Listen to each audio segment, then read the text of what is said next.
Élu du ciel, la parole que tu vas entendre est une révélation sacrée, un souffle divin émanant directement du sanctuaire céleste. Si tu es ici en ce moment, ce n'est pas par hasard. Dieu lui-même t'a conduit à cet instant. Soyons clairs dès maintenant. Ce que tu vas recevoir va au-delà d'un simple encouragement. C'est une lumière venue des cieux pour éclairer pourquoi ton chemin a été si rude, pourquoi les flammes qui t'ont entouré ont été si intenses, pourquoi les tempêtes que tu as traversées ont été si violentes. Tu endures davantage, car le ciel t'a chargé d'un fardeau plus lourd. Là où d'autres s'effondreraient sous une telle pression, toi, tu as été désigné pour porter une charge qui révèle ton identité en Christ. Ta souffrance n'est pas une punition, c'est une consécration. Le fait que tu aies surmonté des orages que d'autres n'auraient jamais endurés prouve que Dieu t'a confié plus. Il a vu en toi une résilience que tu n'as peut-être pas encore pleinement perçue. Il t'a donné des blessures qui sont devenues des messages, des combats qui sont devenus des fondations, et des larmes qui sont devenues des témoignages. Tu te demandes pourquoi la vie semble si injuste, pourquoi tu affrontes trahison, rejet, retard et solitude à un niveau que d'autres ne comprennent pas. C'est parce que tu portes une mission que d'autres ne pourraient assumer. Le ciel a investi ton esprit d'une responsabilité plus grande, d'une endurance plus profonde, d'un feu plus ardent. Tes luttes sont la preuve de ton appel divin. Si ton fardeau avait été plus léger, tu n'aurais pas été préparé pour le destin grandiose que Dieu te réserve. Et lorsque viendra le moment où tout s'éclaircira, tu comprendras pourquoi ton chemin a été si difficile, pourquoi ta croix a été si pesante, pourquoi ton combat a été si long. Élu, si cette parole a mis ton âme en feu et fait vibrer les cordes de ton cœur, passe à l'action sans tarder. Rejoins le brasier divin en t'abonnant à la chaîne Âmes éveillées, ce sanctuaire numérique où les révélations célestes pulvérisent les ombres. Dans les commentaires, proclame avec force « Je transforme mes larmes en éclats de victoire » et écris 77. Un cri prophétique, un sceau de ton alliance avec les guerriers du Très-Haut. Que chaque larme versée dans tes souffrances devienne une flamme dans ce commentaire, rallumant l'espoir des âmes en lutte. Agis maintenant et que cet acte déchaîne une tempête de gloire, brisant les chaînes et éclairant ton chemin vers une destinée éternelle. Ne passe pas à autre chose. Reste avec moi, car dans les instants qui suivent, nous plongerons au cœur de cette révélation. Et lorsque tu l'entendras, tu comprendras enfin pourquoi le ciel t'a permis de porter un tel poids, et pourquoi ton histoire ne s'achèvera pas dans l'échec, mais dans une gloire éclatante et incontestable. Permets-moi de parler directement à ton esprit. Tes épreuves ne sont pas le fruit du hasard. Les larmes que tu verses dans l'ombre, les trahisons qui t'ont blessé au plus profond, les luttes qui semblent interminables, tout cela porte la marque d'un dessein divin. Ce sont des signes de la confiance que le ciel t'accorde. Dieu choisit ses combattants avec soin, et toi, élu, tu as été chargé d'un fardeau que d'autres ne pourraient supporter. La douleur que tu as traversée n'est pas une condamnation, c'est une forge. Dieu a affiné ton âme dans le creuset des épreuves, non pour te briser, mais pour révéler la force qu'il a semée en toi. Vois-tu, le ciel ne confie pas de lourdes charges à des vases fragiles. Il ne remet pas de trésors précieux à des mains imprudentes. Il ne permet pas un feu ardent sur ce qui est commun. Plus tu endures, plus tu portes la preuve que tu es exceptionnel. Cette douleur était un présage. Ces combats étaient une confirmation. Ces attaques étaient de la preuve que les forces des ténèbres redoutent ce que tu deviendras. L'ennemi ne s'acharne pas sur ce qui n'a pas d'importance. Ta souffrance est la preuve que le ciel te voit comme un porteur de gloire. C'est pourquoi ton chemin est plus exigeant que celui des autres. C'est pourquoi ta vie n'a jamais semblé facile. C'est pourquoi les tempêtes s'abattent sur toi, alors que d'autres semblent marcher dans la sérénité. C'est parce que la couronne réservée à ta destinée est plus grande que la leur. Et plus grande est la couronne, plus intense est la forge. Le poids que tu ressens est semblable à celui que Joseph a porté dans sa prison, qu'Esther a enduré avant d'être couronnée, que David a traversé avant de régner. Tu es en noble compagnie. Tu n'es pas faible. Tu es choisi. Essuie tes larmes, guerrier de Dieu. Ta douleur a été vue. Tes épreuves ont été notées, et ta récompense approche. Tu ne vas pas seulement survivre à cela. Tu en sortiras grandi. Tu ne vas pas seulement endurer. Tu seras élevé par cela. Dieu ne se contente pas d'écrire ton histoire. Il prépare ta scène. Et lorsqu'il dévoilera ce que tes épreuves ont forgé, même ceux qui t'ont opposé diront « La main du Seigneur est véritablement sur lui ». Permets-moi de simplifier. Pour obtenir de l'huile d'une olive, il faut d'abord l'écraser. Pour libérer le parfum d'une fleur, il faut presser ses pétales. Pour purifier l'or, il faut le soumettre au feu. Rien de précieux n'émerge sans pression. Rien de pur ne se révèle sans processus. Rien de puissant ne naît sans douleur. De la même manière, ton écrasement a un but, ta pression a une prophétie, ton feu a une mission. Pourquoi penses-tu que ta vie a été remplie de moments d'écrasement? Pourquoi te sens-tu pressé de toutes parts? Pourquoi le feu semble-t-il t'entourer? Ce n'est pas parce que tu es maudit, c'est parce que tu es choisi. L'enfer ne gaspille pas son feu sur des gens ordinaires. L'ennemi ne te ciblerait pas s'il n'y avait pas d'huile en toi. Ta lutte n'est pas un signe d'abandon. C'est un signe de mission. Les attaques sont bruyantes, parce que ton onction est puissante. Dans le royaume spirituel, c'est parce que Dieu extrait quelque chose de précieux de ta vie, quelque chose qui ne peut émerger sans pression. L'huile de l'onction naît dans l'écrasement. Le parfum de la destinée se libère dans la pression. La brillance du dessein se révèle dans le feu. Tu ne peux pas imposer les mains aux malades avec puissance si tu n'as pas d'abord été brisé. Tu ne peux pas porter un poids spirituel si tu n'as pas d'abord été blessé. Et tu ne peux pas libérer d'huile si tu n'as pas d'abord été écrasé. Ta douleur est la presse. Tes larmes sont l'huile. C'est pourquoi ta souffrance a été intense. Tu portes une huile que d'autres ne portent pas. Tu portes un dessein que d'autres ne peuvent toucher. Tu portes un feu que d'autres ne peuvent endurer. Et c'est pourquoi la guerre a été inhabituelle, car ton onction est hors du commun. Ne maudis pas l'écrasement. Remercie Dieu pour cela. Car ce qui est produit en toi guérira les autres. Ce qui est formé en toi brisera des chaînes. Et ce qui est extrait de toi changera des atmosphères. Élu, tu es le vase, et l'huile est presque prête à être versée. Laisse cela pénétrer ton âme. La souffrance des élus est l'approbation du ciel. Ce n'est pas une punition, c'est une proclamation. C'est la manière dont le ciel place un sceau divin sur ta vie, déclarant « Celui-ci porte un poids ». Là où le monde voit de la douleur, le ciel voit de la préparation. Là où d'autres murmurent « Où est leur Dieu ?» Le ciel crie « Regardez ce que je m'apprête à faire avec celui-ci ». Tu ne souffres pas parce que tu es faible.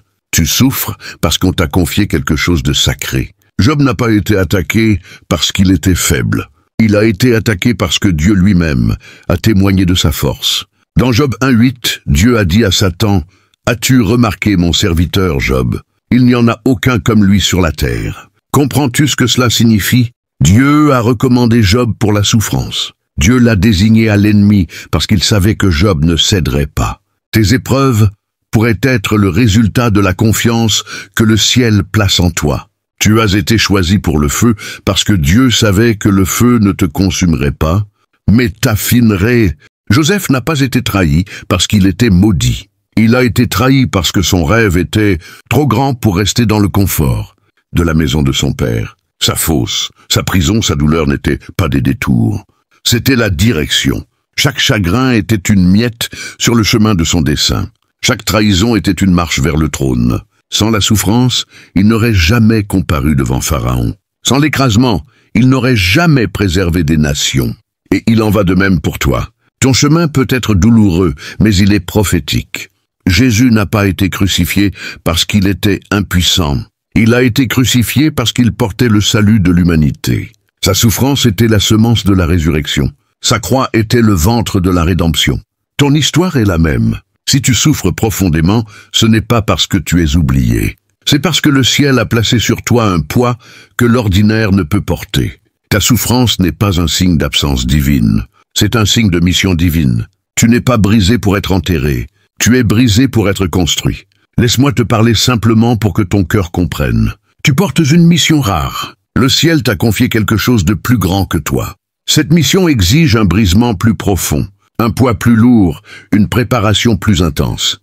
Ce n'est pas une question de punition, c'est une question de dessein. Tu as été marqué par Dieu pour quelque chose que les gens ordinaires ne peuvent porter. Ton entraînement ne peut donc pas être ordinaire. Ta souffrance n'est pas aléatoire. C'est une préparation sur mesure pour un manteau qui porte un poids éternel. Ta souffrance est un entraînement divin. Tout comme un athlète d'élite s'entraîne, plus dur à l'approche d'un championnat, tu fais face à plus parce que ta destinée exige plus. Pendant que d'autres se reposent, tu es affiné. Pendant que d'autres sont applaudis pour des victoires superficielles, tu es façonné en secret pour des victoires qui secouent des générations. Ta douleur est un signal que Dieu te prépare pour un leadership, un héritage et des niveaux que d'autres ne peuvent même pas imaginer. La pression que tu ressens n'est pas là pour t'écraser. Elle est là pour te façonner. Ta vie deviendra un modèle. D'autres trouveront la guérison, l'espoir et la force en voyant comment tu as survécu. Tes cicatrices deviendront des cartes routières pour leur délivrance. Ton témoignage deviendra leur manuel d'instruction. Dieu écrit une histoire à travers ta souffrance, qui prêchera plus fort que n'importe quel sermon. Il construit un ministère à partir de ta misère, un appel à partir de ton chaos et un message à partir de ton désordre. Quand les gens te demanderont comment tu as survécu, tu les dirigeras vers celui qui t'a porté à travers le feu. L'ennemi craint ton potentiel. Satan ne perd pas de temps avec ceux qui n'ont aucun avenir. La férocité de ton combat est la preuve directe de l'ampleur de ton futur. L'enfer lance ses flèches les plus féroces contre ceux qui portent les appels les plus lourds du ciel. C'est pourquoi le poids semble ne jamais s'alléger. C'est pourquoi, quand d'autres se reposent, tu continues de te battre. C'est parce que ta destinée n'est pas commune. Tu n'as pas été appelé à te fondre dans la masse. Tu as été appelé à te démarquer. Tu n'as pas été choisi pour le confort. Tu as été choisi pour l'impact. Et ta souffrance est le prix de l'huile qui guérira un jour les autres. Dans 2 Corinthiens 4:17, Paul écrit « Car nos légères afflictions qui ne durent qu'un moment et produisent pour nous un poids éternel de gloire infiniment plus grand. » Note qu'il appelle la souffrance légère, uniquement en comparaison de la gloire qu'elle produit. Cela nous dit quelque chose de profond. Chaque douleur que tu endures n'est pas vaine. Elle produit quelque chose d'éternel, de poids, de divin. Le ciel garde une trace de chaque larme, et aucune d'elles n'est vaine. Ton affliction, bien qu'elle fasse mal maintenant, donne naissance à quelque chose de glorieux de l'autre côté. Laisse cela pénétrer ton âme. Chaque poids de souffrance que tu portes a un jumeau, le poids de la gloire. Cela signifie que la souffrance et la gloire ne sont pas ennemies. Elles sont partenaires. Elles voyagent ensemble. Tu ne peux recevoir l'une sans endurer l'autre. Plus grande est la souffrance, plus grande est la gloire. Si ton épreuve est petite, ta gloire sera petite. Si ton épreuve est moyenne, ta gloire sera moyenne. Mais si ton épreuve semble insupportable, si ta douleur semble sans fin, si ton écrasement semble étouffant, alors ta gloire sera inégalée. Romains 8:18 déclare « Les souffrances du temps présent ne sont pas dignes d'être comparées à la gloire qui sera révélée en nous. » Cela signifie que ce qui t'attend est si puissant, si divin, si débordant de bonté qu'il fera taire chaque cri de douleur de ton passé.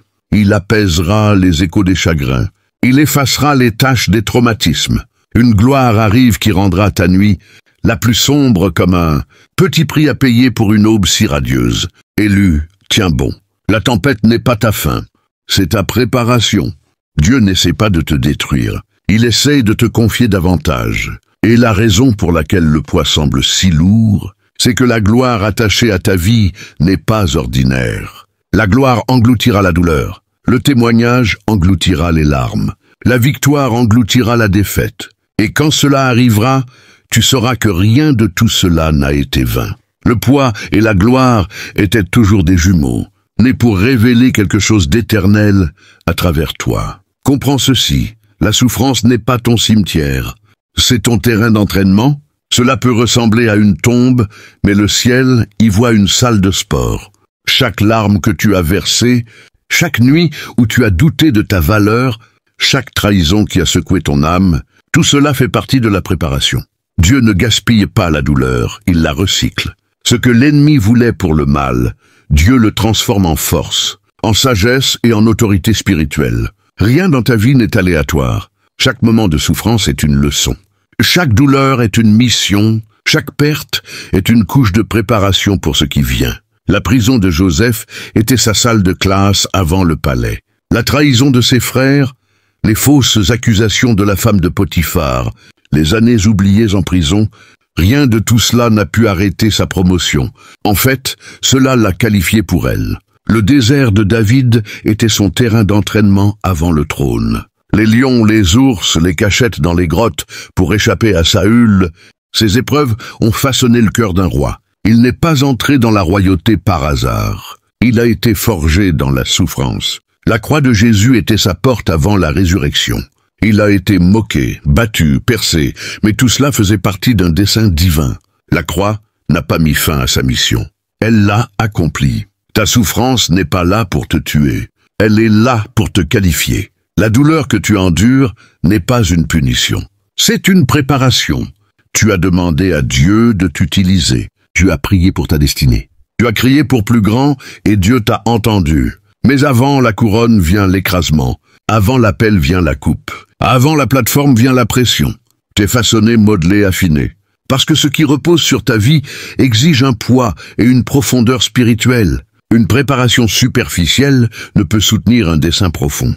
Élu, Dieu façonne ton esprit pour porter ce que d'autres ne peuvent pas. Il renforce tes épaules pour supporter la couronne qu'il s'apprête à placer sur toi. Cette saison de souffrance deviendra bientôt l'histoire de ta force. Les nuits qui t'ont presque brisé deviendront l'huile qui t'oindra. Ton témoignage portera du poids parce qu'il a été écrit dans le feu.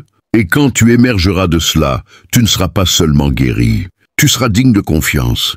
Digne de confiance pour la faveur, digne de confiance pour l'impact, digne de confiance pour un dessein qui résonne à travers l'éternité.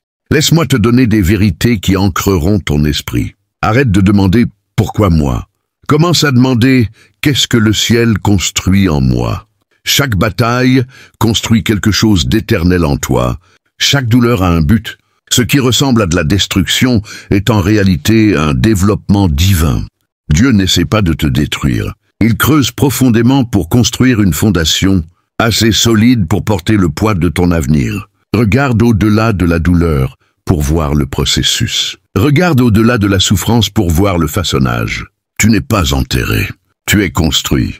Discipline-toi sous le poids. Les haltérophiles ne grandissent pas en soulevant ce qui est léger. Ils grandissent en soulevant ce qui est lourd. Ils comprennent que la résistance crée la force. De la même manière, le poids spirituel construit du muscle spirituel. Embrasse le poids comme la salle de sport du ciel pour ta destinée. Ne méprise pas la lourdeur. C'est la preuve de ta préparation. Quand la vie semble insupportable, souviens-toi que tu n'es pas faible.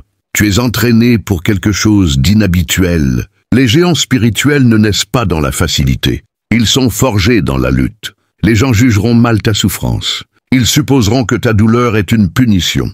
Les amis de Job pensaient qu'il avait péché. Les frères de Joseph pensaient qu'il était délirant. Les accusateurs de Jésus pensaient qu'il était maudit. Ils ont tous mal compris les élus. Ton parcours confondra ceux qui manquent de vision spirituelle. Ne gaspille pas ton énergie à expliquer ta souffrance à des gens qui n'ont pas vu ton appel. Le ciel voit, le ciel sait, le ciel valide. Et cela suffit. Enfin, ta souffrance a une date d'expiration. Elle peut sembler sans fin maintenant, mais la douleur est temporaire. Le dessein est permanent. La gloire dure pour toujours. Aucune épreuve ne dure éternellement, mais la gloire qu'elle produit ne s'efface jamais. Tu n'es pas bloqué. Tu es en train de passer à travers. Et quand tu en sortiras, tu ne ressembleras pas à ce que tu as traversé. Les cicatrices deviendront ton témoignage. Les larmes deviendront ton huile. Et tout ce que l'ennemi voulait pour le mal deviendra ta plateforme pour une percée. Tiens bon, élu, le ciel n'en a pas fini avec toi. Écoute ceci clairement, tes larmes ne sont pas ignorées. Psaume 56 dit, tu comptes mes erreurs. Mets mes larmes dans ton outre. Cela signifie qu'aucune goutte de douleur n'a été gaspillée. Aucun moment de pleurs n'est passé inaperçu. Le ciel ne rejette pas ton angoisse, il la conserve. Chaque larme est une preuve de ton endurance, de ton obéissance et de ta foi inébranlable, alors qu'il aurait été plus facile d'abandonner. Le ciel enregistre chaque larme que tu as versée. Et un jour, ces larmes arroseront le champ de ton témoignage. Ce qui a trempé ton oreiller la nuit saturera le sol de ta moisson. Ce qui a brisé ton cœur ouvrira des portes. Tes cris dans le secret sont les graines d'une récompense publique. Dieu n'est pas cruel, il est calculateur. Il mesure ta douleur et la compense par une récompense divine. Tu moissonneras dans la joie ce que tu as semé dans la douleur. La douleur que tu ressens maintenant est la prophétie de la gloire qui vient. Romains 8:18 nous rappelle les souffrances du temps présent ne sont pas dignes d'être comparées à la gloire qui sera révélée en nous. La douleur est le ventre de la transformation. Elle donne naissance à la profondeur, à la compassion, à la sagesse et à la puissance. Tu n'es pas puni, tu es purifié. Le poids que tu portes est la preuve que tu es digne de confiance pour plus. Le ciel n'assigne pas de lourdes charges à des vies vides. La lutte est la confirmation que quelque chose de sacré est en train de se former. Tu n'es pas faible parce que tu pleures. Tu es fort parce que tu es toujours debout. L'espoir n'est pas aveugle. Il voit la fin depuis le milieu. Et en ce moment, même au milieu, tu peux faire confiance au même Dieu qui conserve tes larmes pour couronner ton endurance d'une récompense divine. Élu, tu souffres le plus parce que tu portes le plus. Tu endures le feu parce que tu es conçu pour le trône. Tu fais face à la tempête parce que tu es construit pour marcher sur l'eau. Ne t'effondre pas sous le poids, embrasse-le, ne maudis pas la souffrance. Apprends d'elle, ne méprise pas la douleur. Élève-toi à travers elle, car c'est pourquoi tu souffres le plus. Le ciel a placé plus de poids sur toi, parce que le ciel a caché plus de gloire en toi. Et quand le moment viendra, le monde ne verra pas la douleur que tu as portée. Il verra la puissance dans laquelle tu marches maintenant.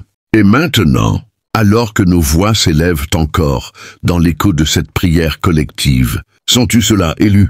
Sens-tu le frémissement dans l'air spirituel? Comme un vent divin qui balaie les ombres de tes doutes? Ce n'est pas la fin de notre communion. C'est le seuil d'une révélation plus profonde. Un portail que le ciel ouvre pour toi seul, pour que tu puisses plonger plus loin dans les mystères de ton appel. Car si la souffrance est le creuset qui forge ton âme, la gloire qui l'attend est un océan infini, un trésor enfoui qui attend que tes mains, endurcies par les épreuves, le déterment.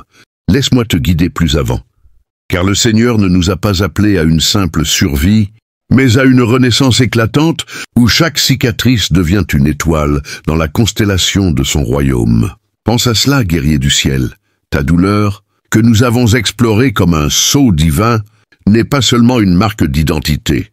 Elle est une carte stellaire, tracée par la main de Dieu pour te mener vers des sommets que les yeux charnels ne peuvent apercevoir. Imagine un diamant brut, arraché des profondeurs de la terre, soumis à une pression impitoyable dans les entrailles du monde. Sans cette compression, il resterait une pierre ordinaire, terne et insignifiante. Mais sous la forge invisible des ténèbres, il se transforme, ses facettes se multiplient. Sa lumière intérieure explose en un éclat qui défie les soleils. Ainsi est ta vie, élu. Tes épreuves ne sont pas des chaînes, elles sont les presses célestes qui taillent en toi un joyau éternel. Le monde te voit peut-être comme une pierre usée par les vents contraires, mais le ciel contemple déjà le diadème que tu deviendras, couronné de la lumière du Très-Haut. Et quand cette transformation s'accomplira, les nations se tourneront vers toi, non pour ta force humaine, mais pour le reflet de la gloire de Dieu, qui brille à travers tes veines affûtées par le feu. Oh, mais allons plus loin dans cette vérité percutante, car le ciel ne se contente pas de te forger. Il te sculpte avec une précision qui défie l'imagination. Rappelle-toi Moïse, cet homme choisi pour libérer un peuple entier des fers de l'Égypte. Avant de brandir son bâton devant Pharaon, avant que les eaux de la mer Rouge ne s'ouvrent comme une promesse vivante. Qu'a-t-il enduré? 40 ans dans le désert de Madian, exilé, berger anonyme, loin des palais de sa jeunesse. Des jours de solitude aride, où le sable collait à sa peau comme un reproche constant, où les brebis bêlaient leurs plaintes sans fin, miroir de son propre cœur brisé. Était-ce un châtiment pour son meurtre impulsif? Non, élu. C'était une école divine, une préparation où Dieu a appris à Moïse la patience des vents du désert, la fidélité aux troupeaux égarés, la voix douce qui murmure dans le buisson ardent. Sans ces années de silence oppressant, Moïse n'aurait pas pu affronter les plaies d'Égypte avec une autorité ancrée dans l'humilité. Ces tempêtes, la fuite, l'isolement, le doute étaient les fondations d'un leadership qui a ébranlé des empires. Et toi? Tes déserts personnels, ces saisons où tu as marché seul, où les promesses semblaient s'évaporer comme la rosée sous le soleil impitoyable, ne sont pas des erreurs de parcours. Elles sont les sables saints où Dieu t'enseigne à guider les âmes perdues, à transformer les chaînes en chemin de liberté. Quand ton heure viendra, tu ne seras pas un leader bruyant, mais un phare silencieux dont la lumière, forgée dans l'obscurité, illuminera des multitudes. Poursuivons cette plongée, car la profondeur de ton appel exige que nous explorions les racines mêmes de ta résilience. Considère Ruth, cette femme moabite, étrangère dans une terre hostile, veuve avant même d'avoir pleinement vécu. Son chemin? Une route pavée de pertes, la mort de son mari, l'exil forcé loin de sa culture, les champs de Boaz où elle glanait des épis, épars sous un soleil qui brûlait comme un jugement. Pourquoi une telle ardeur dans l'épreuve pour une simple glaneuse? Parce que le ciel avait déjà tracé en elle les veines d'une lignée royale. Sans ses jours de moisson humble, sans les nuits où elle pleurait en secret sur l'épaule de Naomi, Ruth n'aurait pas pu devenir l'ancêtre du roi David, et par extension du sauveur du monde. Sa souffrance n'était pas une malédiction païenne, c'était une greffe divine, un entrelacement de son destin avec celui d'Israël. Élu, tes propres pertes, ses relations brisées comme des épis sous la faux, ses opportunités glanées au compte-gouttes, dans un champ stérile, ne sont pas des fins en soi, elles sont les semences d'une moisson royale. Dieu te greffe dans son arbre généalogique éternel, où tes larmes deviennent les racines qui nourrissent des branches de salut. Quand les vents de la révélation souffleront, tu verras comment tes pas humbles ont pavé la voie pour des générations. Comment ton deuil s'est mué en dynastie spirituelle. Ne pleure plus sur ce qui est perdu. Célèbre ce qui est planté, car le jardinier céleste ne laisse aucune graine stérile. Et que dire de Daniel, ce jeune captif arraché à Jérusalem, jeté dans la fournaise babylonienne?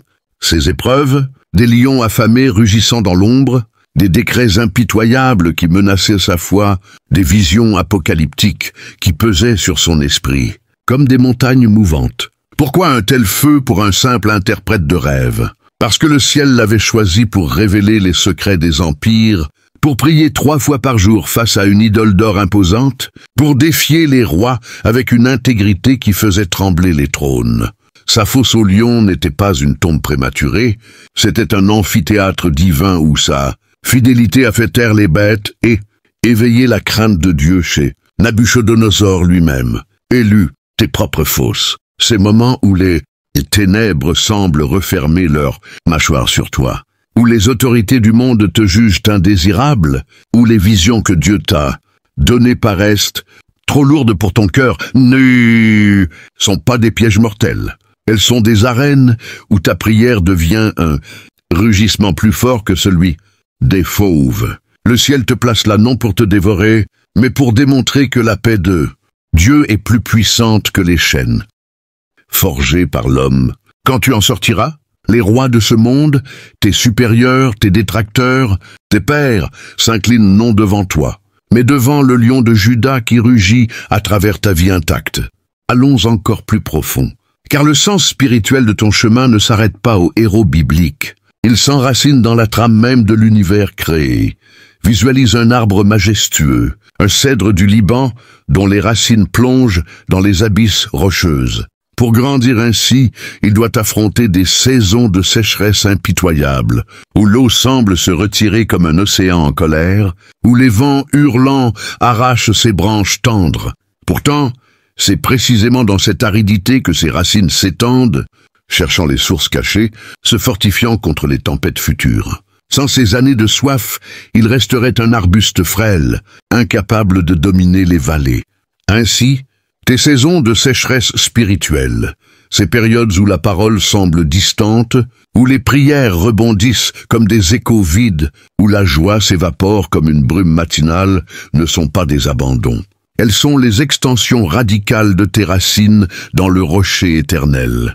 Dieu te prive non pour te punir, mais pour t'ancrer, pour que quand les inondations de la gloire viendront, tu puisses ombrager des forêts entières d'âmes assoiffées. Ton tronc, marqué par les cicatrices des hivers rigoureux, deviendra un refuge pour les voyageurs perdus, un pilier où les nations suspendront leur harpe de louange. Mais permets-moi de te frapper au cœur avec cette réalité percutante. Ta souffrance n'est pas seulement une préparation personnelle. Elle est une arme collective contre les ténèbres. Pense à l'armée de Gédéon, réduite à 300 hommes, armée de trompettes et de cruches, face à une multitude madianite innombrable. Leur épreuve? Une sélection divine impitoyable, où la peur a éliminé les faibles, où la soif au bord du torrent a révélé les valeureux. Pourquoi une telle réduction, un tel dépouillement? Parce que le ciel voulait que la victoire soit incontestablement sienne, que les éclats de lumière des cruches brisées illuminent la nuit comme un miracle. Élu, tes propres sélections, ces moments où Dieu semble amputer tes soutiens humains, où il te dépouille de tes armes charnelles, où il te laisse avec une simple trompette de foi, ne sont pas des rejets. Elles sont la forge d'une armée élite, où ta faiblesse devient le tremplin de sa puissance. Quand la bataille finale éclatera, ce ne sera pas ton ombre qui vaincra, mais l'éclat de ta cruche brisée, libérant une lumière qui dispersera les ombres midianites de ce monde. Tes frères et sœurs en Christ, ceux qui glanent dans les mêmes champs arides, se rallieront à ton cri de trompette, et ensemble, vous verrez les camps ennemis s'enfuir en déroute, criant « L'épée du Seigneur et de Gédéon ». Poursuivons sans relâche, car la profondeur de cette révélation nous appelle à explorer les horizons de ta destinée restaurée. Imagine un phénix biblique, non pas mythique, mais ancré dans la promesse de Dieu. Ézéchiel dans la vallée d'os secs, où le souffle divin ranime ce qui était mort. Ces eaux, blanchies par le soleil de l'exil, craquant sous le pied du prophète, symbolisaient un peuple brisé, une espérance pulvérisée. Pourtant Dieu demande, peux-tu prophétiser sur ces eaux? Et quand la parole sort, les tendons se nouent, la chair se forme, le souffle entre, une armée immense se dresse. Élu, tes os secs, ces rêves défunts, ces espoirs craquelés par les ans de déception, ces parties de toi que tu croyais enterrées, pour toujours, ne sont pas un verdict final. Ils sont l'argile que le potier ranime par son esprit. Ta vallée n'est pas un ossuaire, c'est un champ de résurrection, où chaque eau que tu prophétises revit par la puissance de sa parole en ta bouche. Quand le vent du ciel soufflera sur tes restes, tu ne te relèveras pas seul. Une légion d'âmes ranimées marchera avec toi, leur chair neuve témoignant que ce qui était mort en toi est devenu vie pour des multitudes. Ta restauration ne sera pas privée, elle sera publique, un spectacle céleste où les spectres du passé s'inclinent devant le Dieu qui appelle les choses qui ne sont pas comme si elles étaient, et que cette vérité te percute comme un éclair. Ta gloire naissante est déjà en train de fissurer les fondations des mensonges qui t'entravent. Considère Paul, ce persécuteur zélé devenu apôtre des gentils, aveuglé sur la route de Damas par une lumière plus vive que le midi. Ses épreuves post-conversion, des fouets qui lacèrent son dos, des pierres qui le lapident, des naufrages qui engloutissent ses voyages, des prisons où les chaînes tintent comme un hymne moqueur. Pourquoi une telle cascade de tourments pour l'homme qui a vu le Christ?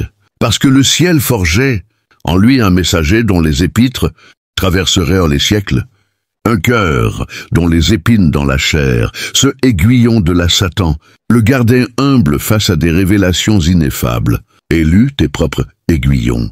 Ces douleurs chroniques qui percent comme des épines, ces visions entrecoupées de doutes, ces voyages spirituels semés d'embûches ne sont pas des fléaux.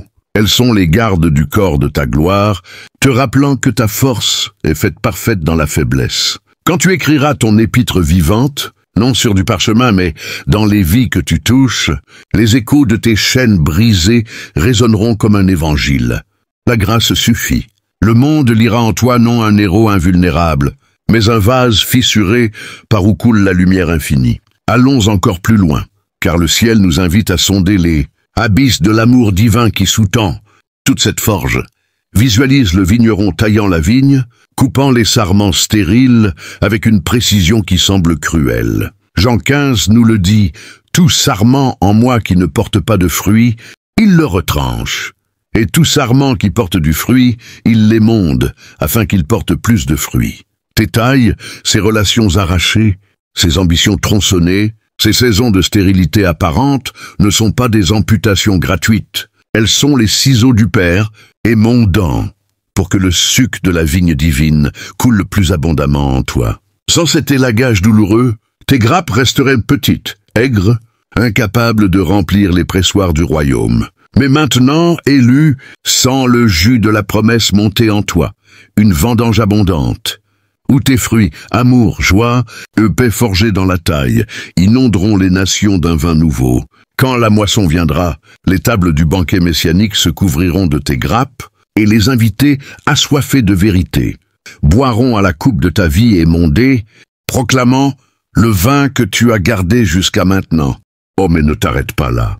Laisse cette révélation te submerger comme une vague océanique. Ta souffrance est aussi un chant prophétique, une mélodie que le ciel compose à travers tes cordes vocales brisées. Pense à David, le psalmiste roi, dont les psaumes naissent des cavernes d'Adulam, des fuites devant Saül, des larmes sur la mort d'Absalom. Ces harpes, accordées dans l'exil, ont tissé des louanges qui percent encore les cœurs 2000 ans plus tard. Pourquoi une telle symphonie dans la tourmente? Parce que le ciel utilise les dissonances de la douleur pour composer l'harmonie de la gloire. Élu, tes propres chants, ces prières gémies dans la nuit, ces louanges forcées au milieu des pleurs, ces mélodies intérieures que personne n'entend ne sont pas des murmures perdus. Elles sont les notes d'une symphonie divine, où tes accords mineurs préparent le crescendo majeur de la victoire. Quand ton orchestre intérieur s'élèvera, il ne chantera pas seul. Il dirigera un chœur céleste, où les anges et les saints joindront leur voix à la tienne, et les échos de ta vallée de Bercé retentiront jusqu'aux confins de l'éternité. Et maintenant, alors que nous approchons du zénith de cette révélation, permets-moi de te confronter avec une urgence percutante. Ta gloire n'attend pas passivement. Elle exige ton partenariat actif. Le ciel a placé le poids sur toi, mais il t'appelle à le soulever avec joie, à danser sous la charge comme David devant l'arche. Ne te contente pas de survivre à la forge. Embrasse-la comme un amant, car chaque coup de marteau est un baiser du Créateur. Prophétise sur tes os secs et monte-toi toi-même par l'obéissance. Tends l'oreille au vent du désert pour y entendre sa voix. Et dans cette danse, souviens-toi, tu n'es pas seul. Autour de toi, une famille invisible d'élus, ces âmes qui, comme toi, portent des couronnes, plus grandes que leurs épaules, actuelles, s'unies dans le même cœur. C'est pourquoi je t'invite là, maintenant, à renforcer ce lien céleste. Abonne-toi à la chaîne Âmes éveillées, ce phare numérique où les révélations coulent comme un fleuve de vie, où des milliers d'élus se rassemblent pour partager leurs témoignages de feu. Et dans les commentaires, écris simplement 99, un code prophétique signifiant la plénitude divine, un sceau de ton alliance avec cette communauté, un appel pour que le ciel multiplie les miracles parmi nous. Fais-le, et sens les chaînes se briser un peu plus, les racines s'étendre un peu plus loin. Enfin, élu, alors que cette suite de révélations s'achève sur le seuil de l'infini, lève les yeux. La gloire qui t'attend n'est pas un mirage. C'est une aurore qui perce déjà l'horizon de ton âme. Tiens bon, danse dans le feu, chante dans la vallée. Car le ciel, qui a caché tant de trésors en toi, les déversera bientôt comme une cascade d'or liquide. Et quand cela arrivera, le monde entier saura, tu n'étais pas faible, mais choisi. Pas abandonné, mais armé. Pas brisé, mais béni. Que le feu du ciel continue de te consumer sans te détruire, et que ta lumière devienne le phare qui guide les nations vers le trône. Prions une dernière fois pour sceller cette profondeur. Père céleste, architecte des âmes, toi qui forges les diamants dans les ténèbres et ranimes les eaux dans les vallées, nous te louons pour les poids que tu confies à tes élus. Renforce leurs racines dans le désert, accorde leur harpe dans l'exil, et fais jaillir de leurs cruches brisées une lumière qui éblouit les empires. Que chaque épreuve devienne un chapitre de gloire, chaque larme un vin nouveau pour la moisson. Protège cette communauté d'âmes éveillées, multiplie les 99, comme des étoiles, et que nos vies entrelacées deviennent un témoignage vivant de ta fidélité. Au nom de Jésus, le premier-né de la résurrection. Amen.